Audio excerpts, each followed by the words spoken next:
죽도록 충성하라. 내가 죽도록 충성하라. 그리하면 내가 생명의 관을 내게 주리라. 요한계시록 2장 10절 후반절 말씀. 그리고 맡은 자들에게 구할 것은 충성이니라. 고린도전서 4장 2절 말씀. 우리가 너무나 잘 아는 말씀입니다. 오늘 이 말씀을 가지고 잠깐 말씀을 나누어 보도록 하겠습니다. 제가 군대에 있을 때의 그 경례 구호가 충성이었습니다. 상사를 만날 때마다 이제 충성이라는 구호를 붙이면서 인사를 했으니까 3년 동안 얼마나 많이 했겠습니까? 그런데 이제 성경 말씀에도 심심치 않게 충성이라는 말이 자주 나옵니다. 오늘 우리가 이제 대표적으로 두 말씀을 보았는데요. 이제 저 같은 경우는 군대 시절이 생각이 나서 충성이라는 말만 들어도 무조건 뛰쳐나가서 닥치는 대로 뭔가를 해야 되지 않나 하는 어떤 전의가 불타오르는 것 같은 생각이 듭니다. 그러한 심리를 이용하려고 하는지는 몰라도 심심치 않게 목회자들의 설교에도 이 충성이라는 말을 우리가 듣게 됩니다. 그런데 이제 들을 때마다 무엇에 충성하라는 것인지 조금 헷갈릴 때가 많습니다. 분명히 하나님의 말씀에 충성하고 주님에게 충성하라라는 것처럼 말씀은 하고 있는데도 불구하고 자세히 들어보면은 오히려 교회에 충성하고 또 교회 지도자들에게 충성하라라는 어떤 그런 의미로 좀 더 말씀을 전하는 것이 아닌가 하는 것입니다.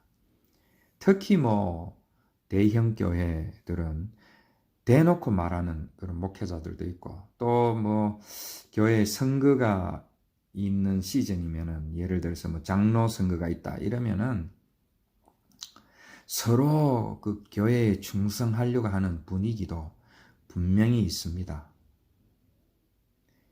물론 무엇에든지 열심히 충성할 수 있으면 좋겠지만은 자칫 그것이 어떤 믿음의 척도로 삼거나 구원의 조건으로 삼는 것을 우리는 정말 조심해야 할 것입니다.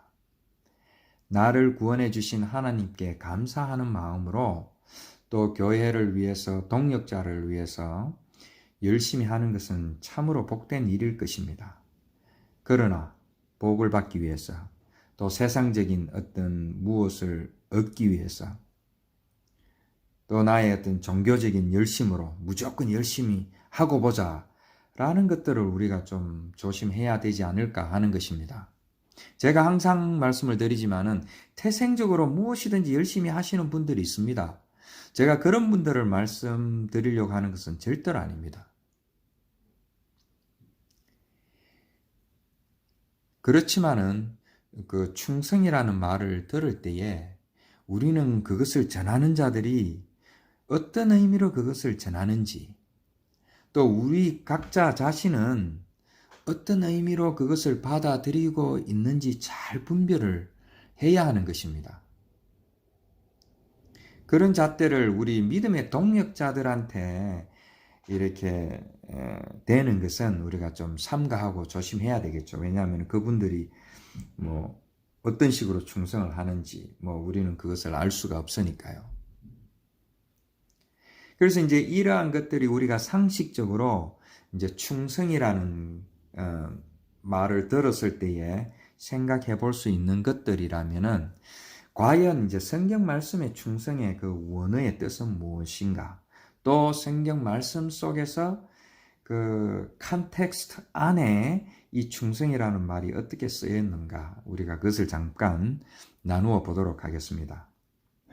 먼저 충성이라는 히브리어 단어는 아만이라는데요. 아만이라는 것인데요. 그 뜻은 믿다, 영구적이다. 그리고 이 아만이라는 말씀 속에는 하나님의 말씀이라는 뜻도 분명히 담겨져 있죠. 여기서 이제 우리가 기도 말미에 우리가 하나같이 이구동성으로 하는 단어가 있죠. 아멘. 아멘도 여기에서 나온 것입니다. 제가 그 군대에서 인사할 때마다 충성이라고 외쳤듯이 우리는 말씀을 나누고 또 기도를 할 때마다 아멘으로 서로 동의를 하는 것이죠. 그리고 이제 헬라어로는 피스토스인데 이것은 바로 피스티스, 믿음이라는 것이죠. 믿을만한, 신뢰가 가는 이런 뜻이 이 충성이라는 단어라는 것입니다. 그래서 이제 이것을 보니까 우리가 생각하는 어떤 맹목적인 헌신하는 것, 그리고 어떤 외형적인 행위, 즉 쉽게 말해서 어떤 동적이라는 것이라기보다는 우리의 마음속에서 일어나는 어떤 정적인 상태, 어떤 것, 이런 것들을 나타내는 것이죠. 우리가 믿다, 또 신뢰가 간다, 이런 것은 우리의 마음속에서 일어나는 것이죠. 그러나 충성 그러면은 우리는 이상하게도 그 어떤 외형적으로 뭔가 열심히 하고 뭔가 나타내 보여야 되는 어떤 그런 식으로 좀 생각해 볼 수도 있는 단어가 아닌가 하는 것입니다. 그래서 사실 이 충성이라는 단어를 정확하게 번역을 하려면은 어떤 믿음으로 아니면 하나님의 말씀으로 번역을 해야 되는 것이 사실은 더 정확한 것이죠. 여기에 이제 번역하면서 살짝 인본주의적인 요소가 좀 들어가지 않았나 하는 것입니다. 즉, 네가 죽도록 충성하라 그리하면 내가 생명의 관을 내게 주리라 라는 이 말씀은 네가 죽도록 믿으라. 네가 죽도록 하나님의 말씀을 붙들어라. 그리하면 내가 생명의 관을 내게 주리라 라고 해야 좀 더 성경적이고 우리가 좀 더 이해를 할 수 있지 않을까 하는 것입니다. 그리고 맡은 자들에게 구할 것은 충성이니라 라는 말씀도 맡은 자들에게 구할 것은 믿음뿐이니라, 하나님의 말씀뿐이니라 라고 해야 훨씬 하나님의 구속 역사와도 정확하게 일치하는 것이 아닌가 하는 것입니다.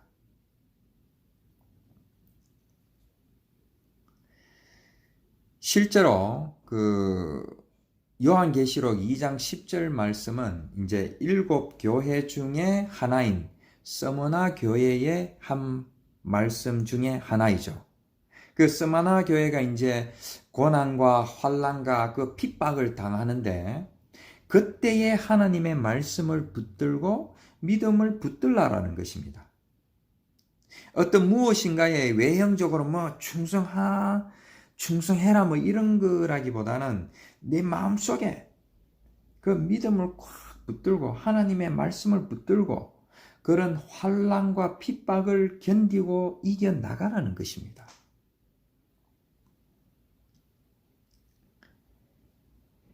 여기에서 이제 믿음이나 사실 하나님의 말씀도 어떻게 보면은 우리가 뭐 간절히 붙들어야 되는 것처럼 사실 쓰여졌고 우리가 그렇게 이해를 하지만은 이 땅에 진실한 믿음이 과연 있을까요? 우리를 구원하기 위하여 하나님의 말씀을 온전히 붙드신 예수 그리스도의 믿음 외에 과연 이 땅에 온전한 믿음이 있을까요? 우리의 믿음을 우리가 믿을 수 있습니까? 조건과 상황에 따라서 수시로 변하는 것이 우리의 믿음이지 않습니까? 우리는 보여주면 믿겠다고 하지만 정작 보여주어도 믿지 못하는 것이 우리의 믿음이 아닙니까? 아무짝에도 쓸모없는 것이 사실 인간들의 믿음이라는 것입니다. 그것에 비해서 우리 주님의 믿음은 어떻습니까? 세상 법정에서 사형 언도를 받아도 우리를 구원하기 위하여 하나님의 말씀에 온전히 맡기는 그 믿음은 조금도 흔들리지 않았던 것입니다. 손과 발에 못이 박히고 옆구리에 창이 찔려도 머리에 가시 면류관을 쓰시고서도 그 믿음이 조금 더 변함이 없으셨다라는 것입니다. 그리고 결정적인 것은 예수 그리스도는 그렇게 하심으로 우리를 살려내실 능력이 있으신 분입니다. 우리 인간은 어떻게 보면 죽을 각오로 그 정도도 할 수 있을 것입니다. 어렵지만은 그래도 죽을 각오로 하면은 그 정도도 할 수 있지 않을까 하는 것입니다. 그 실제로 우리의 그 믿음의 선조들을 보면은 어떤 육체적인 엄청난 핍박을 받으면서도 믿음을 저버리지 않았던 그런 선조들을 우리는 기억을 할 것입니다. 주기철 목사님 같은 분. 그러나 우리 믿음의 선조들이 그렇게 했다고 해서 세상 죄를 해결할 수 있었습니까? 세상의 모든 죄를? 또 세상의 모든 사람들을 구원할 능력이 그곳에 있었습니까? 그분들이 그렇게 한 것은 개인적으로는 대단한 일이라고 저는 생각을 합니다. 그럼에도 불구하고 자기 외에 다른 사람을 살릴 어떤 능력이 그 속에는 없는 것이죠. 그렇기에 오늘 이 충성이라고 번역이 된 믿음이나 하나님의 말씀은 오직 예수 그리스도만이 감당할 수 있는 것이라는 것입니다. 우리는 그런 예수 그리스도의 믿음에 의해서 값없이 구원을 받은 것입니다. 충성이라고 인본주의적으로 번역이 된 것을 우리가 읽을 때마다 말씀을 전하는 자들이 살짝 비틀어서 세상 교회와 교회 지도자들에게 충성하라고 외치며 부추겨도 또 멀리 갈 것 없이 내 속에 있는 이 종교성, 이 종교적인 어떤 집념으로 인해서 무엇인가 고행을 해야 될 것 같고 무슨 수행을 하고 연말을 해야 되고 작전 기도를 하고 며칠을 굶어야 되고 어떤 그런 것들을 했으라도 어떤 내 믿음을 한번 확인해 보고 또 믿음을 키워야 되겠다라고 하는 그런 생각들이 파도처럼 밀려와도 우리는 기억을 해야 할 것입니다. 우리의 구원은 예수 그리스도의 하나님께 향한 믿음에 의해서 예수 그리스도의 하나님께 향한 충성에 의해서 온전히 이루어진다라는 것을 우리는 그것을 반드시 인식하고 반드시 깨달아야 되는 것입니다. 서머나 교회에 고난과 핍박이 밀려올 때에 예수 그리스도의 믿음을 붙들어야 되고 하나님의 말씀을 붙들어야 되는 것처럼 요즘 번영신학이 판을 치고 교회가 목회자 중심으로 흘러가서 말씀과는 조금 동떨어진 그런 교회가 된다 할지라도 또 우리는 그곳에 기웃거리고 싶은 마음으로 또 거기에 동참해야지 뭔가 하나님의 축복을 받을 수 있는 것처럼 생각이 들더라도 또한 세상적인 복을 위하여 간절히 매달리고 싶은 그런 마음들이 막 일어나는 것이 일종의 고난과 핍박이 되지 않나 하는 것입니다. 고린도 교회가 가지고 있었던 문제들, 교회의 분열, 예배의 문제, 어떤 교리의 문제, 지금 오늘날 우리 교회들이 가지고 있는 그런 똑같은 문제들에 직면해 있을 때에 오늘 이 말씀을 기억해야 하는 것입니다. 죽도록 충성하라. 죽도록 말씀을 붙들라. 죽도록 그 예수 그리스도의 믿음을 붙들라라는 것입니다. 말씀을 정리하겠습니다. 죽도록 충성하라라는 것은 죽도록 예수 그리스도의 믿음에 의지하라 라는 것입니다. 맡은 자에게 구할 것은 충성이라 라는 것은 우리가 맡길 수 있는 것은 오직 예수 그리스도의 믿음뿐이다 라는 것입니다. 그리고 하나님의 말씀을 바로 보고 깨달아서